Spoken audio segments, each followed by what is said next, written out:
Estudo revela como o diagnóstico de autismo falhou com mulheres e meninas. Matt Villano. Historicamente, os pesquisadores têm visto o autismo como um neurotipo distintamente masculino. Mas por quê? Seria porque eles só prestaram atenção aos sintomas em meninos. E as meninas não foram examinadas adequadamente?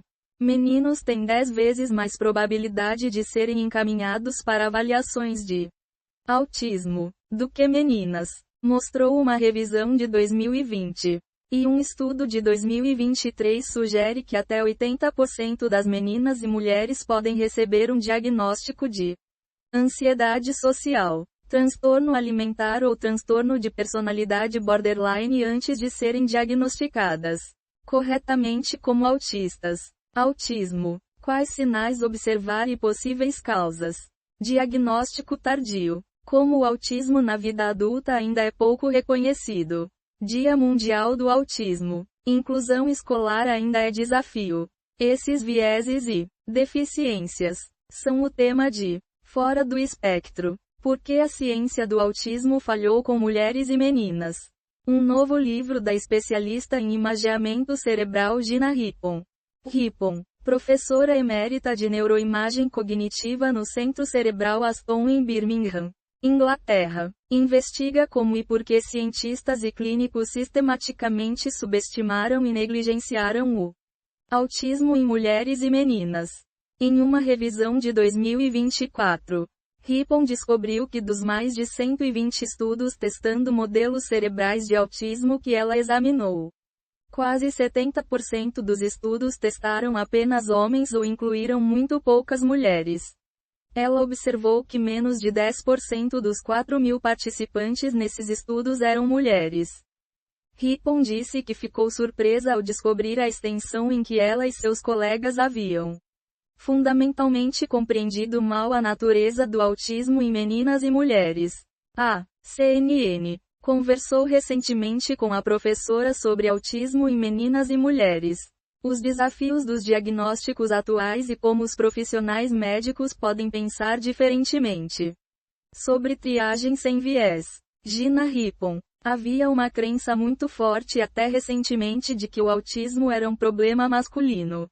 Como resultado, uma grande indústria cresceu em torno do diagnóstico de autismo para indicar de forma confiável se uma criança tinha autismo, mas eles só olhavam para o tipo de comportamento que era característico dos meninos.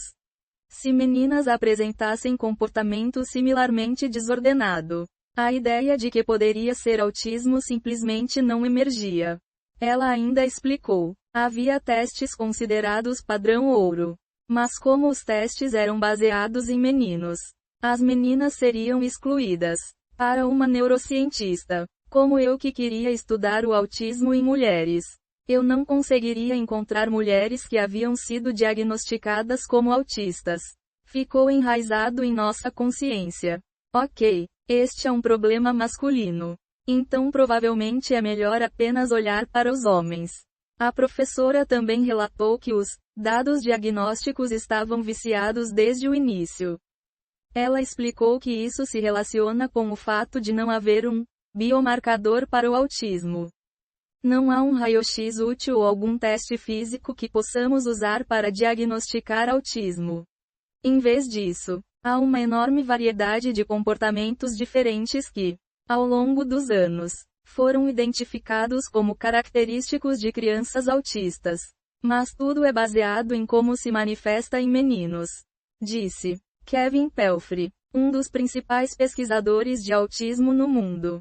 Tem 2 crianças autistas, uma menina e um menino.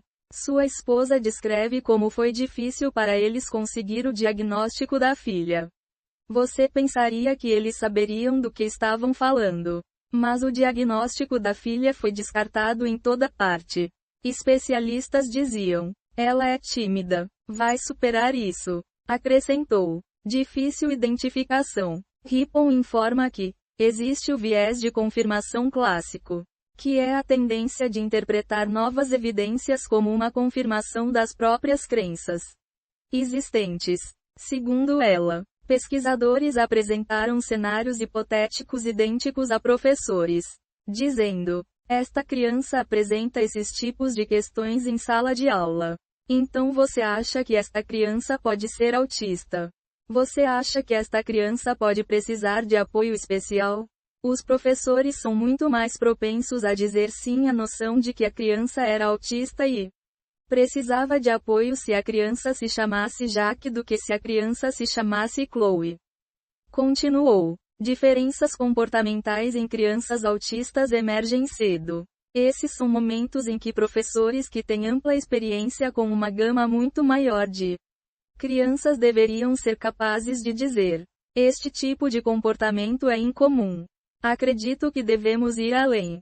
Em vez disso, se os comportamentos são incomuns e é um menino, é autismo. Mas se os comportamentos são incomuns e é uma menina, ela é tímida, socialmente ansiosa, e as pessoas podem dizer: ela vai superar isso. Em segundo lugar, o autismo se manifesta de forma diferente em meninas e meninos. Meninas que estão angustiadas de alguma forma frequentemente internalizam seus problemas. Elas se tornam retraídas e tímidas. Ficam no canto. Não interagem com outras crianças. Se você tem crianças que são tímidas e quietas e ficam silenciosamente no canto, você não vai pensar que há um problema e talvez até ignore. Se você tem crianças que estão agindo de forma disruptiva, batendo a cabeça na mesa ou chutando, o que é mais característico dos meninos, essas são as crianças que você vai observar mais de perto. Acrescenta. Segundo Rippon, a terceira camada é que há evidências claras de que as meninas tentam camuflar, disfarçar ou mascarar seus problemas. Isso acontece muito cedo, aos 4 ou 5 anos. Se você encontrar a maneira certa de fazer perguntas a elas, elas dirão: outras pessoas na classe acham que sou estranha.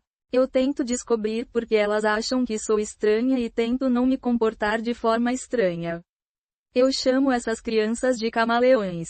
Isso não é novidade. Nos anos 1980, uma pesquisadora chamada Doutora Lorna Wing, que foi parcialmente responsável por ampliar a noção de autismo, disse: talvez as meninas sejam apenas melhores em disfarçar seus problemas, e talvez as meninas sejam ensinadas a se comportar melhor desde cedo. Não é socialmente aceitável que meninas ajam de forma disruptiva, então elas não o fazem. Rippon revela o que o diagnóstico pode significar para uma jovem. Todas as mulheres com quem conversei disseram que sua primeira e mais poderosa reação ao receber um diagnóstico de autismo foi um sentimento de alívio, porque de repente fez muito sentido em suas vidas. Para mulheres mais velhas, foi frequentemente seguido por um sentimento de arrependimento, de como suas vidas teriam sido diferentes se soubessem antes. Particularmente as meninas que estão tão desesperadas para pertencer.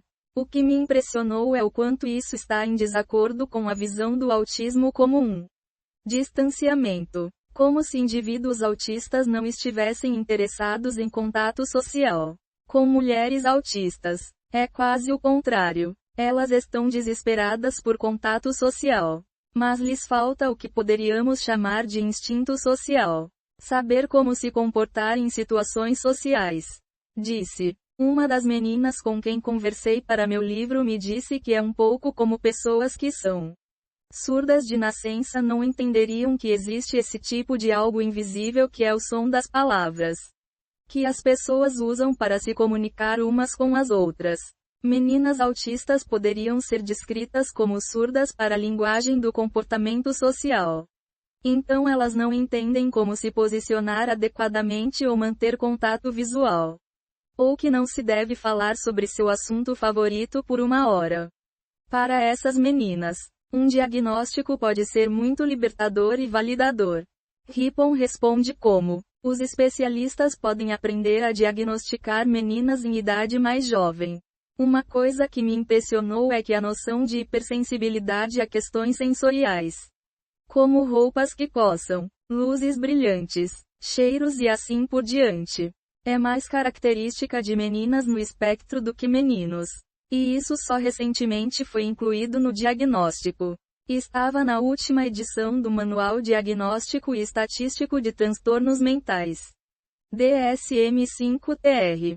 Aspas. Declarou. Embora questões sensoriais tenham sido muito características do autismo como um todo, e muito frequentemente há relatos de crianças autistas odiando barulhos altos ou luzes brilhantes, ou qualquer coisa, não era uma característica diagnóstica até recentemente.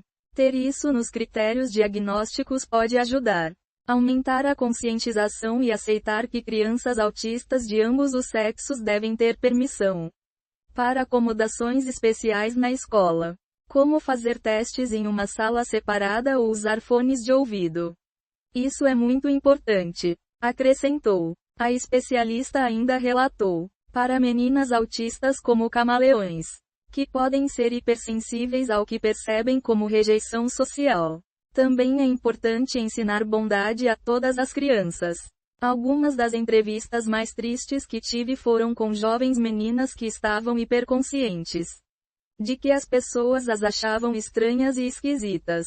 Papel da medicina. Rippon também ajudou a entender qual o papel que a medicina pode desempenhar nesse cenário. Não sou fã de soluções farmacêuticas para crianças pequenas. Em parte porque é um momento em que nossos cérebros são extremamente plásticos. Ao mesmo tempo, distúrbios do sono e problemas gastrointestinais são características comuns entre crianças autistas. E se não tratados, podem interferir nas atividades sociais. Há também muito sobre o autismo que não pode ser tratado. Muitas das dificuldades comportamentais que indivíduos autistas têm são efeitos colaterais de seu autismo. Eles ficam extremamente ansiosos porque não sabem como lidar com situações sociais.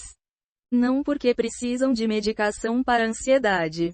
Declara Rippon. É fundamental que os pesquisadores conversem com pessoas autistas e perguntem: como é ser você? Essa perspectiva é inestimável. Existe um grande movimento pelo que chamamos de inclusividade ou pesquisa participativa, onde pessoas autistas se tornam parte da equipe de pesquisa.